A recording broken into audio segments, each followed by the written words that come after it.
তোমরা অনেকেই কমেন্ট করেছো মাছ ধরার ভিডিও আনার জন্য। তাই আমি চেষ্টা করেছি দিন রাতে ২ বেলাই মাছ ধরতে। আর কতগুলো মাছ আমরা পেয়েছি সেটা আমি তোমাদেরকে ভিডিওর মধ্যে দেখিয়ে দিব।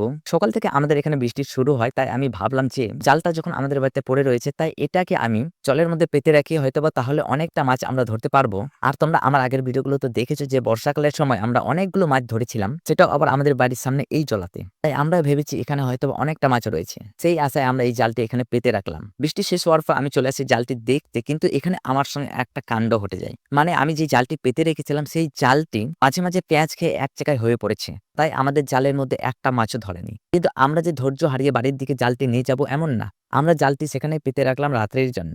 আর ঠিক রাত্রিবেলা প্রায় ৮টা-৯টার সময় আমি চলে এসেছি আমাদের জালটি দেখতে। জালটি তুলতে গিয়ে আমরা দেখতে পাই একটা কই মাছ আর একটা ছোট্ট চ্যাপড়া মাছ জালের মধ্যে ধরা পড়েছে। তাই আমি সেই মাছ দুটোকে সেখান থেকে তুলে নিয়ে জালটিকে সেখানেই পেতে রাখলাম পরের দিন সকালের জন্য। আর সেই দুটো কই আর চ্যাপড়া মাছ নিয়ে আমি চলে আসলাম। এরপর আজকে সকালবেলা আমি মনের মধ্যে আশা নিয়ে মাছগুলো তুলতেই যাচ্ছি। মনে, মনে ভাবছি রাতে আমি ২টো মাছ পেয়েছি কিন্তু আজকে হয়তোবা অনেকগুলো মাছ পাবো। কিন্তু সেই আশাগুলো কতটুকু সফল হবে সেটা আমি না দেখলে বুঝতে পারবো না। জালটি নেওয়ার জন্য আমি জলের মধ্যে নেমে পড়লাম। তবে আমি যেরকম আশা করেছিলাম সেরকম একটাও না। মানে জালের মধ্যে একটা মাছও আমি পেলাম না। এটা কিভাবে সম্ভব? কিছুদিন আগে আমি এখানেই মাছ ধরেছিলাম, অনেকটা মাছ পেয়েছি।